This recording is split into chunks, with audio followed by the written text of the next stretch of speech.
Bonjour tout le monde, bienvenue dans la partie numéro 4 des FAQ sur ma spiritualité, les tarots, les oracles, le petit Lenormand, l'ésotérisme, la cartomancie, etc. Donc je vous invite à regarder les questions 1, 2, 3 déjà parce que j'ai répondu à pas mal de questions. Donc c'est parti. Première question pour aujourd'hui, quels sont les jeux pour le développement personnel et la prise de décision? Alors, du coup, j'étais pas sûre de savoir si c'était la même question ou pas. Donc personnellement, les jeux qui vont m'orienter sur une prise de décision, je vais utiliser l'oracle des reflets de Célia Melville. C'est un oracle que je trouve très bien pour prendre des décisions parce qu'il est très équilibré entre positif et négatif. Et je trouve qu'il a des mots-clés assez intéressants. Et donc, il va être capable de me montrer quels sont les pour et les contre en fait dans une situation pour m'aider à faire mon choix.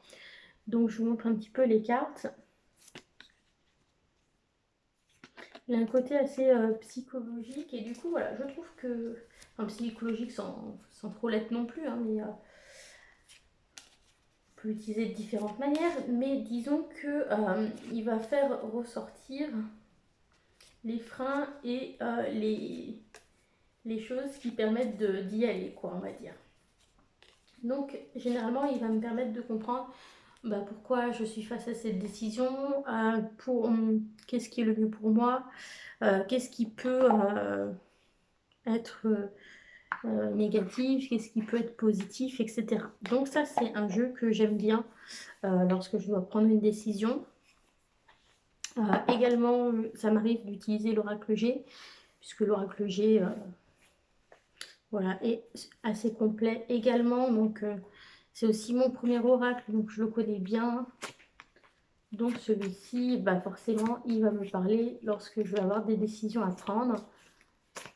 Voilà, donc je vais utiliser ça également.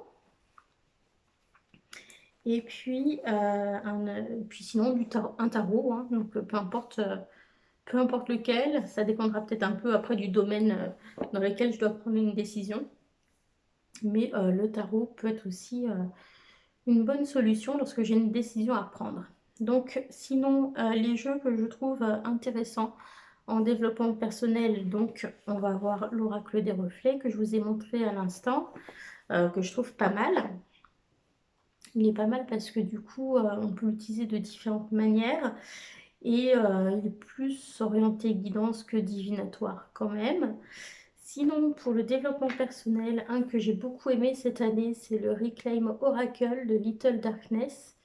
C'est un jeu qui est très très très très bien. Par contre, je suis pas sûre que maintenant qu'elle n'est plus sur Etsy, on peut encore le commander vers la France. Donc ça, faudrait envoyer un petit message à la créatrice. Donc elle s'appelle Little Darkness Press sur Instagram. Elle parle français, hein, il n'y a pas de souci. Je crois que c'est une expatriée aux États-Unis et du coup, euh, voilà, j'ai cru voir un commentaire récemment où elle disait qu'elle n'envoyait plus vers la France. Donc voilà, du coup je vous le présente, mais je suis pas sûre qu'on peut encore le commander. C'est un jeu que je trouve extrêmement bien pour travailler sur tout ce qui est émotion, intégration des différentes parts de soi, vulnérabilité, travail de l'ombre, etc. Alors c'est pas initialement peut-être un jeu vers lequel je me serais tournée au niveau des graphismes, parce que c'est moins coloré que ce que j'achète en général, et les dessins sont très naïfs, et c'est pas forcément mon esthétique de départ. Mais je le trouve extrêmement bien, parce que je trouve les images très parlantes en fait.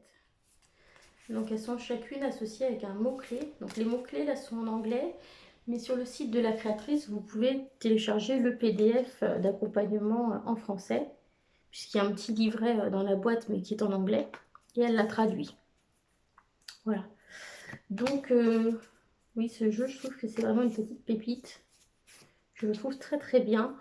Et au niveau du livret, en fait, ça va venir voir un petit peu chaque émotion, comment on la ressent, à quoi ça correspond, etc. Et du coup, je trouve ça vraiment très bien fait. C'est un jeu que j'aime beaucoup associé aux Soul Cards de Deborah Kopf Chapin. Qu'est-ce que j'ai fait de la boîte? Je l'ai remise à sa place? Ouais. Donc Soul Cards, ça ressemble à ça, les boîtes. Enfin, normalement, on a un coffret plus grand. Donc là, c'est le 1. J'ai le 1 et le 2. Je les ai mélangés ensemble dans un gros jeu. Donc les dos bleus, c'est le 1 et les dos un peu rose bordeaux, c'est le dos du jeu numéro 2. Donc ce sont des peintures un peu intuitives. Il n'y a pas de mots-clés du tout fournis, pas de livret d'accompagnement, rien. C'est un jeu avec des œuvres et débrouillez-vous avec. Et donc on peut se projeter dedans et voir ce que ça fait ressortir. Donc du coup, je trouve que c'est très bien pour du développement personnel. Ça marche très bien donc avec le Reclaim Oracle. Ça peut être bien aussi pour communiquer avec les âmes, je trouve, et notamment pour communiquer avec son âme à soi. C'est pour ça aussi que ça marche très bien avec le Reclaim Oracle. Donc ce que je fais dans ce cas-là, c'est que mon Reclaim Oracle, je vais prendre une carte et je l'encadre de 2 cartes de l'autre jeu. Donc hop, j'ai pas encore vraiment vu ce que c'était la carte. Et donc, je vais mélanger avec 2 autres. Et généralement, il y a toujours, ça raconte une histoire, en fait, ça m'évoque toujours des choses. Parce que les soul cards, elles font parler hein, comme cartes. Elles font parler. D'ailleurs, ce sont des cartes qui peuvent être utilisées en thérapie. Voilà, on comprend bien pourquoi ça peut être orienté développement personnel. Donc, je prends celle du dessus et celle du dessous. Donc, on a celle-ci, la rage. Alors, on ne contrôle pas tout, hein, la rage. Et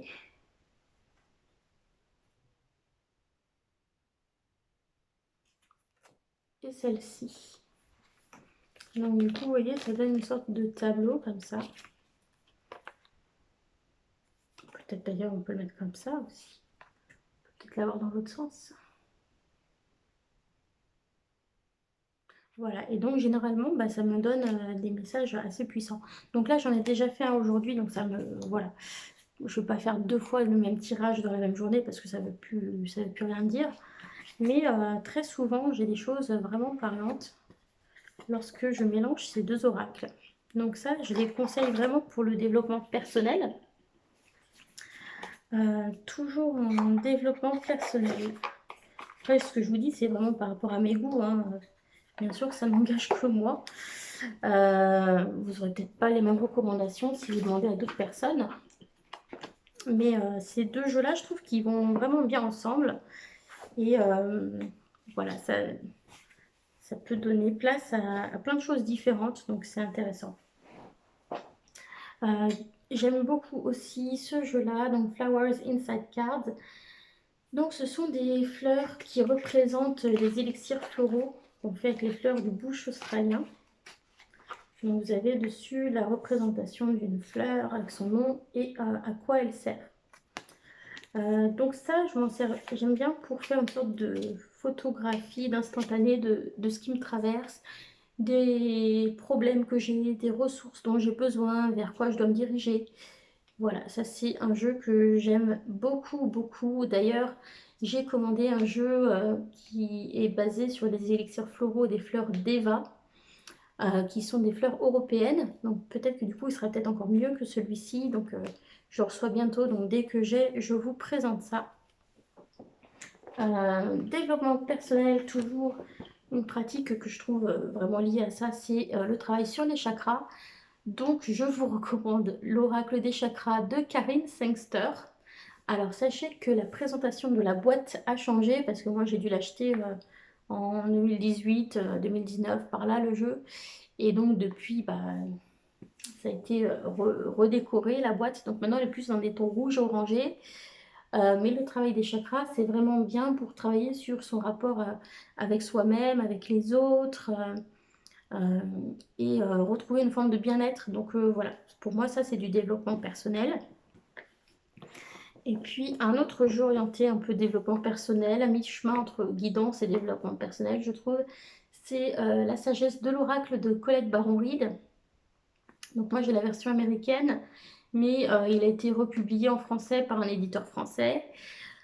J'aime beaucoup ce jeu parce qu'il m'a beaucoup aidé au début d'ailleurs, parce que il présente chaque carte sous différents angles. Donc un message très court, ensuite un message plus développé, un message par rapport au sentimental et au relationnel, un message par rapport à la carrière ou à la prospérité, et puis un message de protection. Donc ça montre vraiment comment on peut travailler une carte sous différents angles, sous différents aspects. Et donc je trouve que ce livret a été fait de manière très intelligente. Et en plus, je trouve les cartes plutôt assez intuitives par rapport aux oracles plus récents qu'elle a fait. Je trouve que les images étaient plus parlantes sur celui-ci. Voilà, donc je vous montre un petit peu à quoi ça ressemble. Donc on est dans un univers un petit peu onirique. Voilà, on a des choses, par exemple, tout ce qui brille n'est pas d'or. Celle-ci, c'est la paix. Nettoyage. Les synchronicités. L'échange de cadeaux ou de dons. L'imagination. Voilà, je trouve qu'on a des entre deux mondes.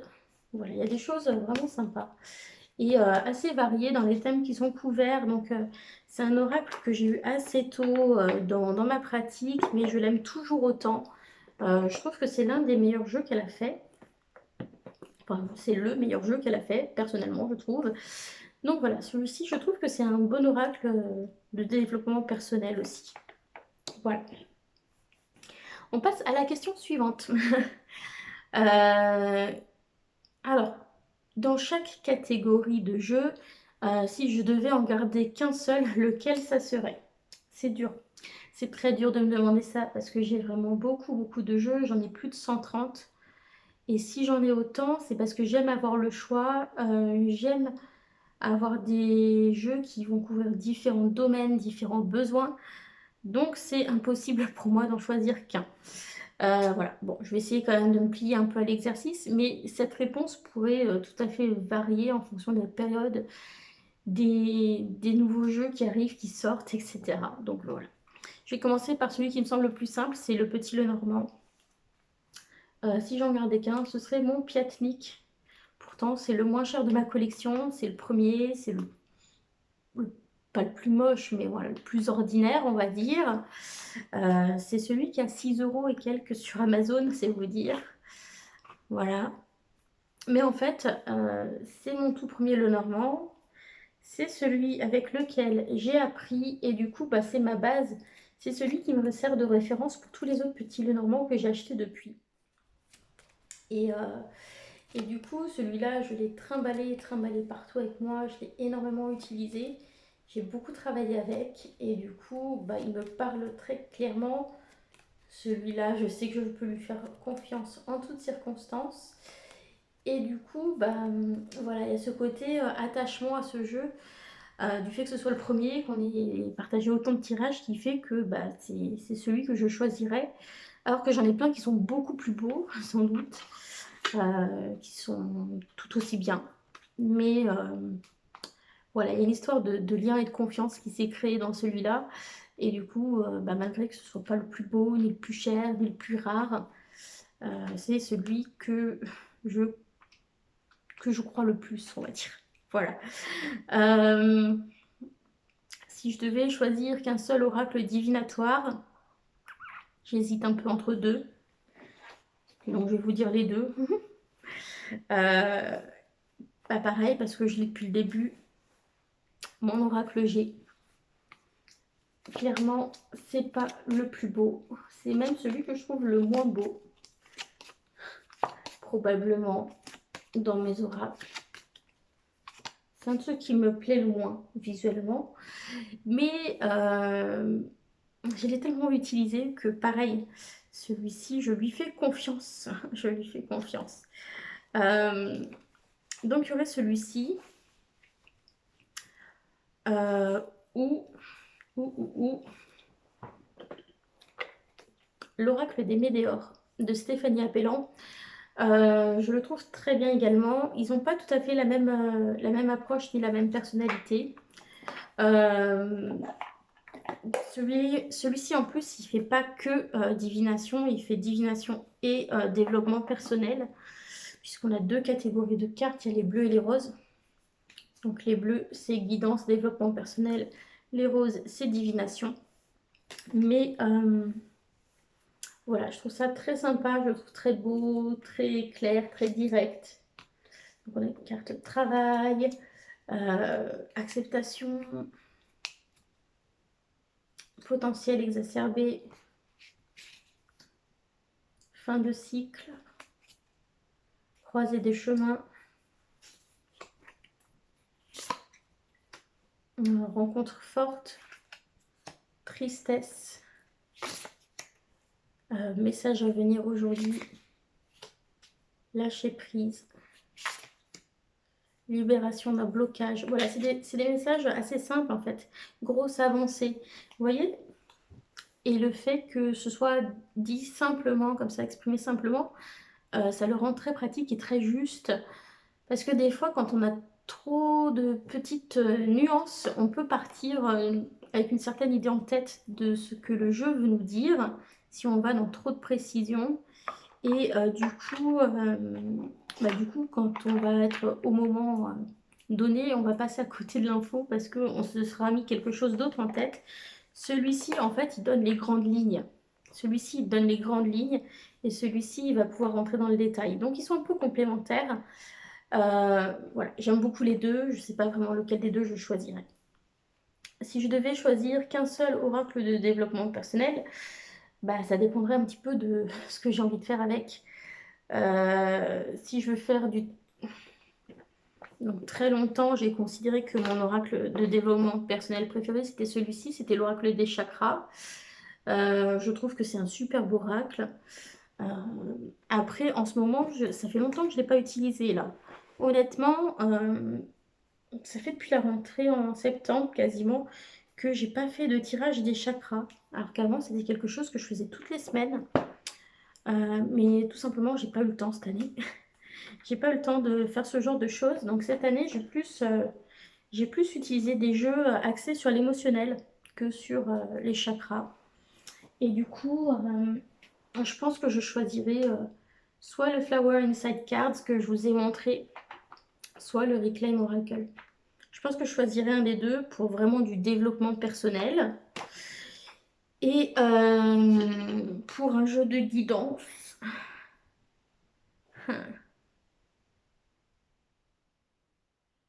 jeu de guidance, bah soit les météores parce qu'il est un petit peu mixte dans son utilisation, ou peut-être l'oracle des reflets. Voilà, je sais pas trop. Voilà, donc ça c'est un seul jeu pour chaque catégorie de jeu. Non, j'ai pas fini, il me manque un tarot. Si je devais garder qu'un seul tarot, j'en ai trois en tête.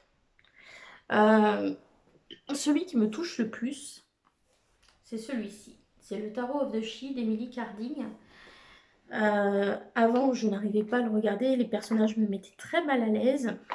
Et du jour au lendemain, j'ai changé d'avis sur ce jeu. Il me le fallait absolument. Et les couleurs, les illustrations ont quelque chose d'assez brut comme énergie qui me touche directement. Les poèmes aussi, bon c'est en anglais dans le livre, me touchent beaucoup. Et je trouve qu'il y a quelque chose de très puissant, de très fort dans ce tarot, mais aussi de très personnel. Donc ça c'est un tarot que je pourrais utiliser quasiment que pour moi.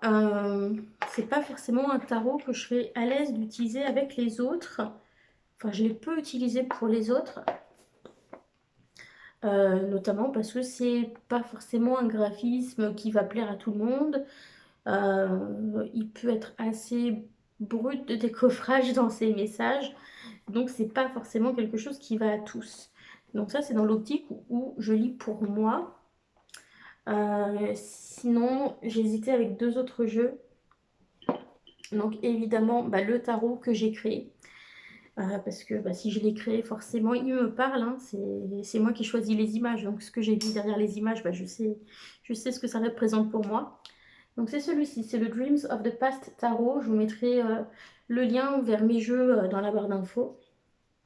Je l'ai créé à partir d'œuvres d'art anciennes que j'ai sélectionnées. Ça a été un long travail de recherche, de choisir les bonnes œuvres d'art pour que je retrouve ce que je voulais dedans.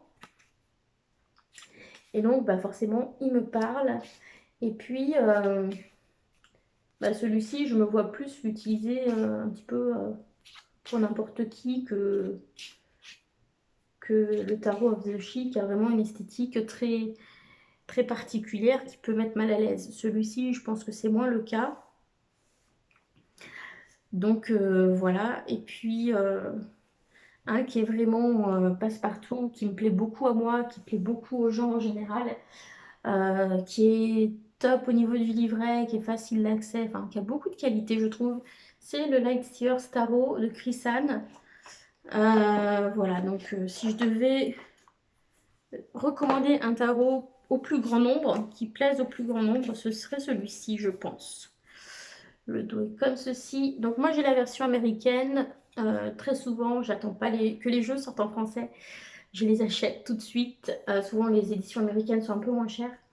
Et comme je n'ai pas de problème avec l'anglais, ça ne m'embête pas. Mais sachez que s'il vous plaît, il existe publié en français chez Arcana Sacra. Voilà, ce qui n'est pas le cas du tarot of the She, qui existe que en anglais. Et mon tarot à moi, il n'y a pas de livret d'accompagnement avec. Voilà, ça suppose que vous ayez déjà une base Rider-Waite pour le mien. Voilà, mais celui-ci, il est très parlant, il n'y a aucun souci, je l'aime beaucoup aussi. Donc voilà, en fonction de pourquoi c'est faire, ce serait un des trois. Voilà, voilà. Alors, on continue. Je vais essayer de poser ça par ici. Alors, les livres pour débuter. Quel livre je conseillerais pour débuter? Personnellement, j'ai quasiment pas utilisé de livres sur le tarot, sur le normand ou autre système. J'ai utilisé les livrets d'accompagnement qui étaient fournis dans les jeux. Et c'est à peu près tout. Après, bah, j'ai enrichi avec mon expérience, mes retours par rapport à mes tirages. Et puis beaucoup en regardant les autres tirer les cartes grâce à des vidéos. Euh, voilà, c'est un apprentissage qui est permanent, je continue d'apprendre. Et des fois, je me dis, ah, mais c'est intéressant cette manière de voir la carte, ou ah, cette association numérologie, machin, c'est intéressant. Tel symbole, telle façon de voir les choses, avec telle association, c'est intéressant. Bref, c'est quelque chose qui est en évolution constante. Et bah, les livres, ça vous donne une base, mais ça fait pas tout. Après, c'est à vous d'utiliser votre propre expérience pour avancer, quoi. Mais j'en ai deux. J'ai deux livres. Le premier, c'est celui-ci. Donc, c'est pour le Petit Lenormand. C'est Comment utiliser le Petit Lenormand d'Alexandre Musruck. Il est à 18 €. Il est publié chez Arcana Sacra. Il est très bien pour vous donner les bases. Et après, une fois que vous avez tout ça, bah, vous pouvez vous amuser à faire des associations, mixer le tout. Et voilà, c'est une bonne base. Après, sur le Lenormand, ça, je l'ai acheté longtemps après avoir commencé à utiliser le Petit Lenormand. J'ai commencé au départ avec les vidéos d'Elvira Voyance et les vidéos d'Alexandre Musruck. Et puis plus tard, bah, quand il a sorti son livre en français, j'ai acheté son livre. Voilà. Mais bon, c'est un très bon livre pour débuter, je le conseille tout à fait. Autre livre que j'ai, mais il est en anglais, c'est Tarot Spreads de Barbara Moore. Donc, étalement et technique pour améliorer vos tirages. Voilà, il me semble qu'il a dû être traduit en français.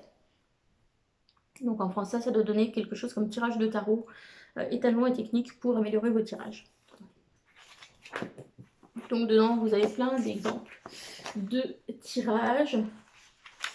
Voilà, donc c'est bien quand on n'a pas trop d'idées, ça permet de s'entraîner. Et puis, ce que j'aime bien, c'est qu'à un moment donné dans le livre, il y a tout un chapitre sur comment créer vos propres tirages. Et là, c'est là que ce livre devient intéressant parce qu'il explique comment définir le nombre de cartes par rapport à ses besoins, comment La disposition, la structure du tirage va aider à organiser ses pensées et à mettre en relation les cartes. Donc ça, c'est une partie que j'ai trouvée vraiment intéressante. Et du coup, je recommande cet ouvrage. Voilà. Euh, voilà, voilà. Allez, j'ai pas d'autres livres à vous montrer. Euh, comment savoir combien de cartes tirer pour chaque jeu? Bah justement, tout dépend. Tout dépend. Donc, pour le tarot, j'ai envie de dire, ça dépend de ce que vous faites. Est-ce que c'est la carte du jour? Est-ce que c'est un tirage pour répondre à une question? Si c'est pour répondre à une question, bah du coup, je vous invite à lire ce qui est marqué dans ce livre.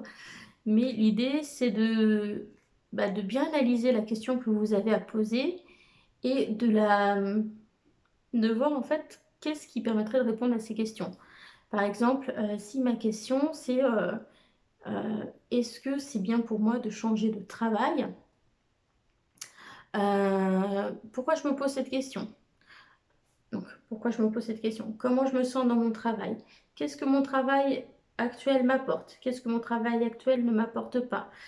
Qu'est-ce que j'attends d'un autre travail? De quel environnement j'ai besoin? Voilà, je vais définir toute une sorte de critères en fait, et c'est ce qui va me donner le nombre de cartes que j'ai besoin de tirer. Donc, je ne peux pas vous faire une réponse toute faite à l'avance, combien de cartes il faut tirer, parce que ça dépend de votre question. Voilà. Ensuite, pour les tirages cartes du jour, j'aime bien tirer entre une et trois cartes. Donc soit une seule carte, mais souvent je vais essayer quand même de mettre une intention derrière. Donc par exemple, je vais utiliser un jeu comme celui que j'ai créé, ma boîte à tirage. Et puis je vais dire, hop, je vais prendre celle-là. Sur quoi je me concentre aujourd'hui? J'ai exprimé communication extériorisée. Donc par exemple, à quel message je vais devoir prêter attention aujourd'hui, ou qu'est-ce que je vais avoir besoin d'exprimer aujourd'hui. Voilà, je vais poser ce genre de questions et je vais tirer une carte, deux cartes en fonction de ce qui me vient. Des fois, je fais trois cartes. Des fois, je fais par exemple mes énergies à moi, les énergies qui m'entourent et un conseil pour la journée. Ou l'énergie du jour et un conseil pour aborder cette énergie. Donc voilà, je vais rester entre une et trois cartes avec le tarot. Pour l'énergie du jour, ça peut être aussi trois cartes parce que par exemple, je vais mettre une carte de tarot avec deux cartes oracle ou une carte oracle avec deux cartes de tarot. Voilà, bon, ça dépasse rarement trois cartes pour la carte du jour. Ensuite, avec les oracles développement personnel qui sont dans des coffrets, un peu type comme ça, là, tous ces trucs-là, généralement, je vais tirer qu'une seule carte. C'est rare que j'en tire plusieurs. Voilà. Pour les jeux prédictifs, divinatoires, bah, je vais faire des tirages. Donc, je vais avoir un schéma de tirage et ça dépendra du type de question. Donc, c'est un peu comme pour le tarot. Et pour le Lenormand, j'aime bien faire deux cartes. J'aime bien faire des fois trois cartes, 9 cartes, ou le grand tableau, donc avec les 36 cartes. J'ai commencé par faire du deux cartes ou grand tableau. Et donc, dans ce cas-là, quand j'avais mon grand tableau, j'allais chercher les points qui m'intéressaient et je regardais en lecture deux cartes par deux cartes, quoi. Voilà, donc je fonctionne souvent en lecture par deux cartes avec du petit Lenormand, plus que trois cartes. Mais sinon, de temps en temps, voilà, je fais des lectures à trois cartes et des petits tableaux à 9 cartes. Voilà, voilà. Je n'utilise pas le Keeper, donc du coup, je ne peux pas répondre pour le Keeper. Mais j'ai d'autres jeux que j'utilise un peu comme si c'était un Lenormand. Et je suis à peu près pareil. Je fais 2 cartes, 3 cartes, 9 cartes. Voilà. Pour ce genre de jeu. Et dernière question pour la vidéo d'aujourd'hui. On m'a demandé, doit-on sortir la carte du consultant et la mettre en haut du jeu, par exemple, avant de faire son tirage? Donc ça, je pense que c'est une question orientée sur le petit Lenormand. Alors cette réponse n'engage que moi, mais personnellement, je préfère la laisser dans le jeu parce que comme ça, si elle doit sortir à côté de quelque chose dans la réponse, bah, ça me donnera plus d'informations que si je l'ai retirée et qu'elle est en haut en haut et qu'elle sert à rien. Donc si vous voulez représenter le consultant, bah, à la limite, prenez un bout de papier, écrivez le nom du consultant dessus, vous le mettez au-dessus, ça fera la même chose. Ou même simplement en vous concentrant bien sur votre question et sur la personne, ça devrait suffire. Moi, je préfère que la carte puisse m'être utile en sortant dans le tirage plutôt que de l'écarter du jeu. Mais ça, c'est personnel. Donc voilà. En tout cas, c'est la réponse que je vous apporte. Donc je vous remercie et on se retrouve pour une cinquième et dernière partie. Bisous à tous. Bye!